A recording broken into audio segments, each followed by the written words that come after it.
Vibe Radio. Vibe Radio 94.6, écoute la bonne humeur tous les jours. Gédéon, pour revenir à ce que vous menez comme action, comme je vous l'ai dit, hein, comme moi ou certaines personnes, on a envie de savoir, aujourd'hui, votre ministère, vous avez une église où vous faites que des prédications? Quand vous parlez d'église, frère, permettez-moi de vous dire ceci. Aucun homme n'a le droit d'avoir une église à lui. L'église appartient au Seigneur Jésus-Christ. Et la Bible dit que l'église est son corps. Et nous les chrétiens, nous sommes les membres de son corps. En ce qui concerne les lieux de rassemblement, oui, pour la prière, pour servir, pour former, enseigner, instruire ceux qui viennent à Christ, ce sont des salles, des lieux de rassemblement. Ce sont des temples. Mais ce n'est pas ça l'église, mais l'église est une entité invisible qui peut être montée et être démontée. Donc vous avez sans toutefois savoir. Oui, vous avez un temple? Nous avons des temples. Des temples. Partout dans le pays. Partout dans le pays. D'accord. Où ceux qui viennent à la conversion sont encadrés, sont instruits pour constituer aussi les porte-flambeaux de cette révolution chrétienne. Parce que Gédéon ne devait pas être le seul, mais il faut que ce soit tout le corps de Christ qui mène ce combat-là, la lutte, la révolution chrétienne, pour le réveil de tous ceux qui ont l'amour de Dieu en eux, et cette dimension-là a été endormie. Il faut la réveiller pour que la vie de Dieu soit une réalité palpable que l'on voit à travers les chrétiens qui disent très bien qu'ils croient en Jésus-Christ. Pas ces religieux-là. J'ai vu quelque part que vous reprochiez à certains d'être seuls. Parce que peut-être ne voulant pas partager une forme de butin. Et je vois que vous êtes toujours accompagné d'une forte équipe. Ça répond à quel besoin?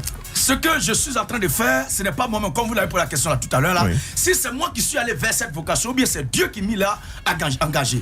C'est Dieu qui l'a fait. Et le travail, la façon dont Dieu nous conduit, c'est pour montrer à notre génération actuelle, pour montrer à l'humanité tout entière, pour ceux qui n'étaient pas au temps du Seigneur Jésus-Christ, comment est-ce qu'il procédait avec ses disciples, comment est-ce qu'il se déplaçait avec nos pères les apôtres, c'est pour donner une idée exacte de ce qui se passait au temps du Seigneur Jésus-Christ. Le Seigneur ne bougeait pas seul, il bougeait toujours avec des disciples, il bougeait toujours avec une équipe, il bougeait toujours avec un groupe. Parce que dans tout ce qu'on fait, le maître ne devait pas mourir, il ne devait pas mourir, il ne mourra jamais, parce que en laissant sa doctrine, son idéologie à ses disciples, ceux-là aussi vont pérenniser cette doctrine après son départ. Ainsi, voyant un élève prester, on a toujours le souvenir que le maître est toujours vivant. En m'écoutant aujourd'hui, pour ceux qui n'ont pas eu le privilège d'écouter mon père spirituel, l'apôtre Zobel Agodio, paix à son âme, Amen, peuvent se faire une idée de ce qui était et qui était mon maître.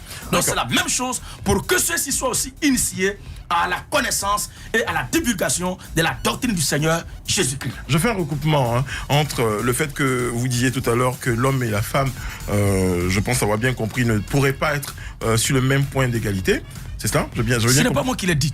Non, mais on est d'accord que c'est... Oui, la Bible dit que l'homme est le chef de la femme. C'était le fond de la pensée. Oui. D'accord. Et puis, par la même occasion, c'est peut-être pour ça que vous estimez qu'une femme ne peut pas diriger une assemblée. Non. Ce n'est pas cela. Ce n'est pas cela. Allez-y. C'est ce que vous avez posé la question à l'entrée du jeu là, d'entrée du jeu, en disant que quelle est la doctrine, le message auquel on doit revenir. Vous voyez, les points, les éléments dont il a parlé tout à l'heure, qu'il y a au-delà de 350 points, ouais. Le ministère de la femme, c'est l'écriture elle-même qui a dit de façon formelle que la femme n'a pas le droit de prendre l'autorité sur une assemblée mise. Elle n'a pas le droit de prendre l'autorité sur l'homme. Au-delà d'être la suppliante, la subordonnée, et même encore la propriété de l'homme dans l'occupation des choses dans le corps de Christ, elle n'a pas le droit de jouer le rôle de prédicatrice. Parce que prêcher l'évangile et l'autorité de l'homme sur la femme sont deux choses différentes, sont deux doctrines à ne pas mélanger. Parce que le même qui a dit que la femme a été créée pour être le sujet de l'homme a dit aussi que la femme n'a pas le droit de prêcher l'évangile. Ce n'est pas parce que l'écriture a dit que la femme est soumise à l'homme que moi j'en déduis pour dire que la femme n'a pas le droit de prêcher. Non, mais c'est la même Bible qui dit que la femme est la propriété et la subordonnée de l'homme. C'est la même Bible qui dit que la femme n'a pas le droit de prêcher. Comme vous ne voulez pas qu'on lit, sinon il y a un passage de façon claire. Non, mais si vous le dites, il y a un passage qui est clair, sans commentaire, qui dit Dieu dit qu'il ne permet pas à la femme d'enseigner ni de prendre l'autorité sur l'homme. Bon, moi j'ai une question et ça tombe très bien. Permettez que 1 Corinthiens 14, 33 à 38. Permettez. Oui. Car Dieu n'est pas un Dieu de désordre. Dieu n'est pas un Dieu de désordre, mais de paix. Mais un Dieu d'ordre. Comme dans toutes les églises des saints. Comme dans toutes les églises des saints. Que les femmes se taisent dans les assemblées. Ça veut dire qu'ici en Côte d'Ivoire, s'il y a une assemblée qui est une assemblée dite des saints, une assemblée dans laquelle se trouve le Saint-Esprit, la Bible dit que les femmes se taisent dans les assemblées. Dans les assemblées. Car donc, S'il y a une assemblée ici en Côte d'Ivoire qui dit qu'elle a le Saint-Esprit, qui dit qu'elle a le Christ, ou elle est fondée sur le Christ, la Bible dit la femme n'a pas le droit de prêcher. Moi j'ai une question justement. Merci beaucoup, hein, merci pour la référence. Vous êtes docteur, vous connaissez la parole, vous la décortiquez.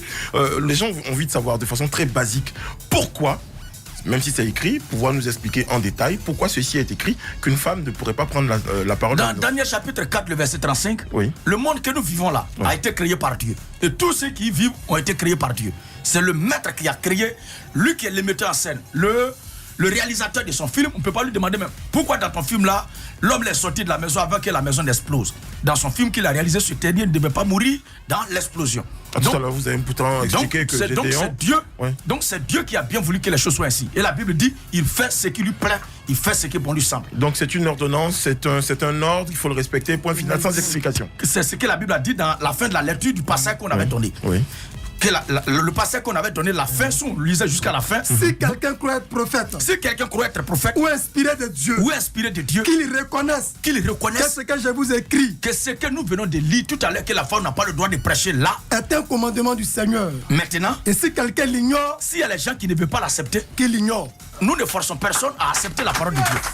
Seulement que ce qui a été dit, tous les enfants de Dieu doivent dire Amen à la parole de Dieu. Quels sont vos rapports aujourd'hui justement? Est-ce que vous avez rencontré des femmes aujourd'hui qui sont pasteurs, qui prêchent dans l'assemblée? Est-ce que vous avez eu l'occasion de les rencontrer? Vous avez eu des échanges avec elles éventuellement? Mon rôle n'est pas d'aller vers une quelconque femme. Non, de les rencontrer. Ou bien les rencontrer pour faire une plaidoirie. Avant toute chose, l'évangile, celui qui le croit, qui le reçoit, c'est pour son propre salut. Donc ce n'était pas à moi de faire des démarches. Dans les Écritures, Jésus-Christ prêchait la vérité. C'est Nicodème qui se sentait accusé dans sa conscience d'être dans la fausseté, qui de nuit dans Jean chapitre 3 est venu vers Jésus pour lui demander qu'est-ce qu'un homme devait faire pour être sauvé. Donc si ces femmes-là ne sont pas interpellées dans leur conscience et que l'égocentrique, leur orgueil de moi, leur donne toujours de rester cloîtrés dans leur position pour continuer leur ministère d'iniquité, ce n'est pas à moi de courir derrière elles. Mais la vérité doit être prêchée à la croisée des rues et dans les carrefours et faire retentir sa voix afin que tous ceux qui appartiennent à Dieu, entendant la voix de Dieu, puissent revenir à Dieu. Ça veut dire qu'aujourd'hui, on ne pourra pas voir Gédéon ou investi d'une certaine mission se diriger vers une communauté qu'il imagine être pas dans le salut pour leur apporter cette lumière-là. Ça n'arrivera pas. Ça veut dire que Gédéon, on le retrouvera toujours au carrefour. Notre pays est un pays laïque où chacun a le plein droit de faire le culte qu'il veut. Donc me diriger dans cette communauté-là pour parler individuellement à ces gens, qu'est-ce qui me donne le droit? L'Écriture a dit d'aller prêcher la bonne nouvelle à toute la création. Et c'est la procédure utilisée par le Seigneur Jésus-Christ. C'est cette procédure que nous utilisons. C'est de prêcher de ville en ville, de quartier en quartier, comme nos pères les apôtres le faisaient. Mais si quelqu'un nous invite dans sa communauté, nous sommes disposés à répondre à son invitation. Seulement que nous n'y allons pas pour nous asseoir pour écouter ces escobaderies qui racontent comme doctrine. Mais nous partons pour apporter la lumière de Dieu que nous avons reçue en cette heure avancée des temps de la fin. Pour que ceux qui appartiennent à Dieu reviennent à la vérité. Alors il n'est pas question que moi, je parte m'asseoir dans une communauté comme ceux qui mettent pression sur moi pour demander. En même temps aussi, je profite de l'occasion pour leur parler qu'ils veulent faire un partenariat avec moi. Je ne fais pas de partenariat avec une quelconque organisation religieuse. Oui, mais on allait venir à cela justement. Je ne fais pas de partenariat. C'est quoi un partenariat? Je veux juste... Qui c'est qui vous a contacté, qui veut faire un partenariat? Bon, ça consisterait en je quoi, ne dirais pas nom de quelqu'un, il s'agit des gens qui parlent en inbox sur ma page, souvent des hommes d'affaires du plein d'évangile, je ne sais quoi, qui demandent que moi et mes frères, nous fassions une coalition avec eux pour travailler ensemble. Je l'ai répondu aussi sagement que je n'ai rien contre le fait d'être en partenariat. Pourvu que vous acceptez que ce soit moi qui sois votre porte-parole et qui vais prêcher la doctrine que je suis en train de prêcher. Dans le cas contraire, si c'est pour faire un métissage, un vernissage ou un mélange outrancier ou un maquillage ou encore un clonage de la doctrine que je prêche avec ce que vous possédez déjà, moi je n'ai pas besoin de me fédérer à vous, mais c'est vous qui avez besoin de la vérité que nous sommes en train de prêcher. Bon, pour cette séquence-là, j'ai une dernière question, Gédéon. Quand vous dites ce que vous dites, ça veut dire qu'aujourd'hui, Gédéon est le seul, aujourd'hui en Côte d'Ivoire, je dirais que ça, à avoir la vérité. D'autant plus que si on vous dit venez avec nous pour qu'on puisse ensemble instruire le peuple de Dieu, vous dites je viendrai à une seule condition, il faut que ce soit moi le chef, il faut que ce soit moi qui soit la tête, parce que c'est moi qui ai la vérité. Gédéon Gédéon dit qu'il est le seul en Côte d'Ivoire ou dans le monde qui dit la vérité, ça serait audacieux. Mais je dis clairement que tous ceux qui ne prêchent pas l'évangile du Seigneur Jésus-Christ tel que nous le prêchons et nous le croyons là, sont loin d'être des chrétiens. Vous en avez identifié dans ce pays?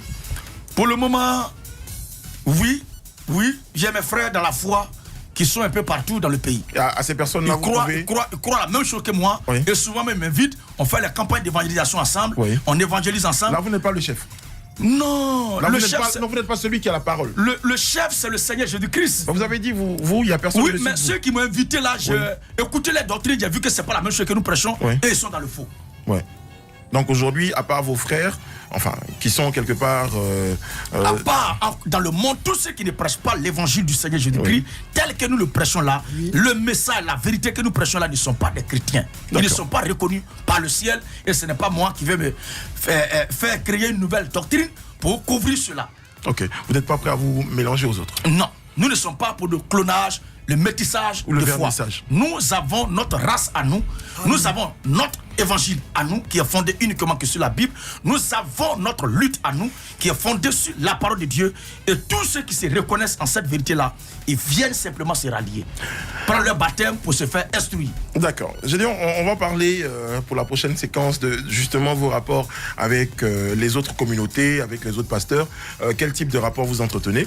Ça sera tout à l'heure, juste après la pub. Vibe Radio 94.6, le son de la bonne humeur. Vibe Radio. Élu radio commercial de l'année en 2018 et 2019 par les consommateurs africains.